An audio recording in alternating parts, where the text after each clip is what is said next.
Chapter 9, A Real Nightmare. My dad is really good at taking care of his things. Maybe it is one of the rules of being a gentleman, but I don't really know. I can't remember. Take care of your things, my dad likes to say, and your things will take care of you.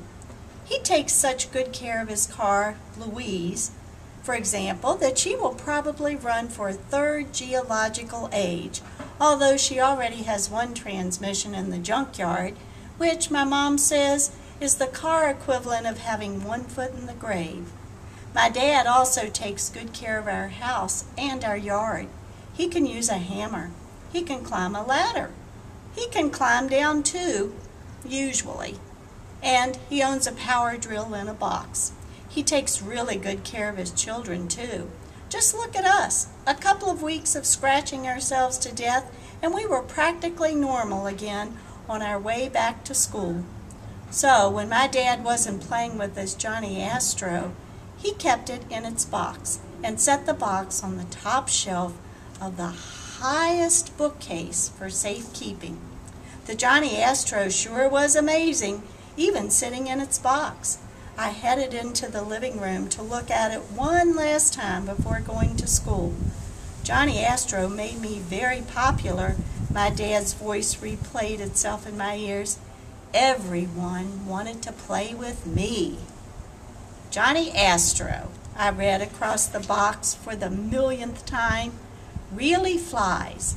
No wires, no connections. Fly your spacecraft anywhere. I stared, unblinking. I shifted my PDK under my arm. I swallowed.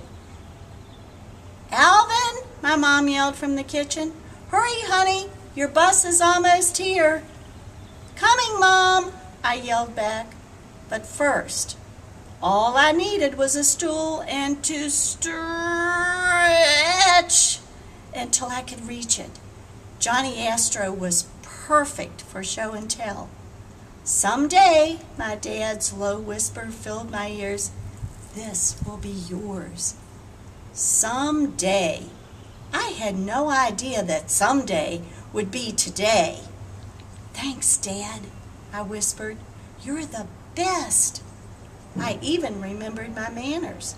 Then I slid the box into a large shopping bag and I slipped out the door. "What's that?" Pinky asked as soon as I got on the bus. I gasped.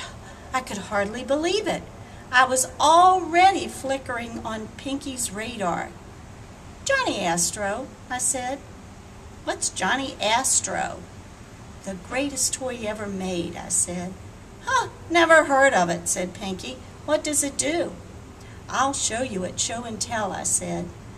"But you don't do show and tell," said Hobson. "I do too," I protested. "You show, but you never tell," said Sam. Sam was right. I never tell. But I was fabulous at show. I knew how to pick 'em. If something tells a story, and as long as I can reach it, and it is something I can carry without using a wheelbarrow, it is probably perfect. I brought in all sorts of treasures. My dad's fantastic reading glasses. My mom's pearl necklace that she looked so good in. Calvin's baseball card collection. And now, Johnny Astro. "If this is the greatest toy ever made, you should show and tell now," said Pinky, "before we get to school, or we'll never know what you wanted to say." It made perfect sense. I could hardly wait anyway. I pulled the box out of the bag. The gang read the box. All jaws dropped open. All tongues fell out. "That's just the box," I said. "Wait till you see it in action." I fingered the edge of the cover. "Open it," Sam pleaded. "Open it." I held my breath. I wanted to open it. I wanted to show the gang the most fabulous toy ever made. I couldn't wait. Whoosh! I lifted the cover. An old smell of fun and excitement filled our noses. Then, whoosh! The bus rounded a corner, and we rounded in our seats. And when we all sat back up, Johnny Astro didn't look the same. There were a few pieces missing. They were not in the box. They were not in the bag, or in the aisle, or under the seats. They were nowhere to be seen. I was not even sure which pieces were missing, but there were a few empty spaces in the plastic package where there should have been parts. "Oh no!" I cried.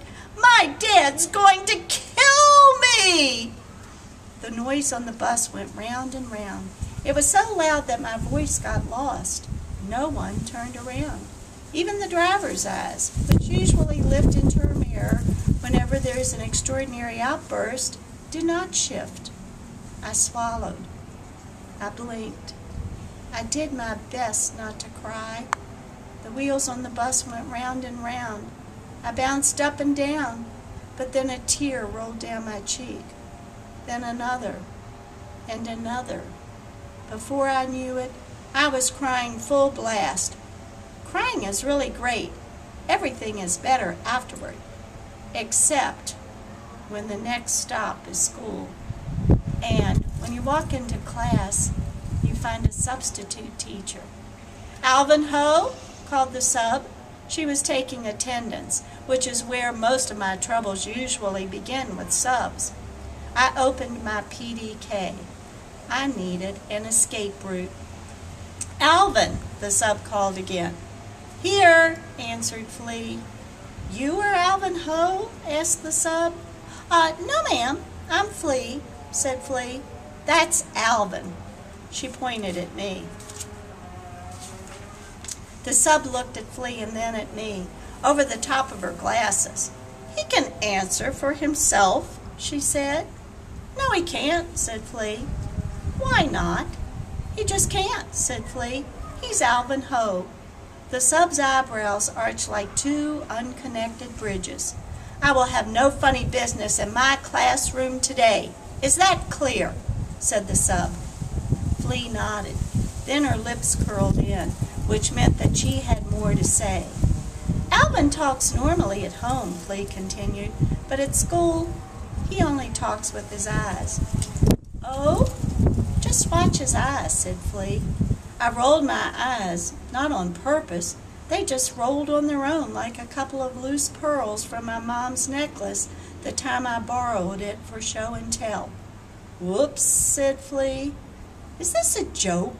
asked the sub. "No, ma'am," Flea shook her head. The sub looked puzzled. No one mentioned a special needs student. "Alvin's not special," Flea explained matter-of-factly. "He just doesn't speak in school." The sub fixed her gaze on Flea. Then she locked her gaze on me. It meant that I needed to be on my best behavior. Fortunately, I've had lots of practice in good behavior.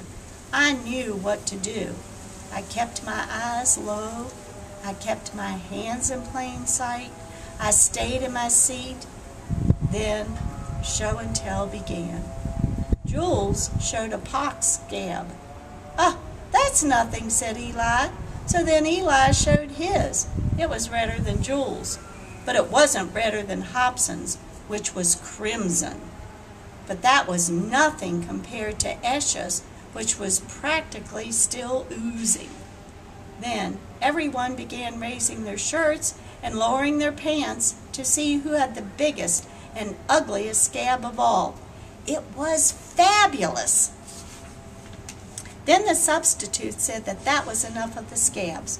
But some of us had taken off so much of our clothing by then that it took a while to get it all back on. Then the dreaded moment came. "Alvin," said the sub, "do you have a show and tell?" I froze. I avoided eye contact. I held my breath. I sucked in my gut. I clutched my PDK. "His show and tell met with some misfortune on the bus this morning," said Flea helpfully, "so it can't be shown." "Misfortune?" said the sub. She gave me the stare that said I wasn't yet finished with misfortune. So slowly I pulled out the box. "Johnny Astro!" gasped the sub. "I had one of these. It's the best toy in the world. It really flies. You can fire it up, send it into orbit, and bring it down again. It is absolutely spectacular." The class went silent. No one moved. No one even breathed. The sub got very quiet. She wiped her eyes. "Nothing else like it was ever made," she sighed. Then she smiled at me, and I smiled back just a little. Maybe it is even a gentleman's rule to smile back when a lady smiles at you, but I don't really know. I can't remember. For a sub, I guess she was okay. As for show and tell, it was the best thing I had ever brought in. Everyone wanted to play with me at recess. "We'll get it up in the air in no time," said Pinky, carrying the box out to the playground. "I'll hold it while you fix it." I nodded. Then we lifted off the cover. The missing pieces were back, but they were wrecked. "I found them in the back of the bus," said Flea, "and put them back in there for you." "Don't worry," said Eli, whose father fixes cars. "I can fix anything.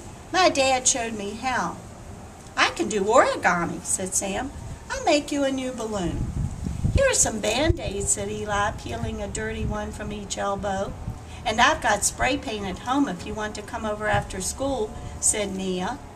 I opened my PDK. There were instructions for surviving practically every disaster except a Johnny Astro disastro. That's the problem with PDKs. You never know what you're missing until you're missing it. "Alvin," said Flea, putting a hand on my shoulder, "people will think you were careless, but you really weren't." "It was an accident," said Nia. "Yeah, an accident," echoed Eli. "It's a good thing that it wasn't your dad's." My heart sank like a dead battery. And I don't think I really need to tell you what happened next.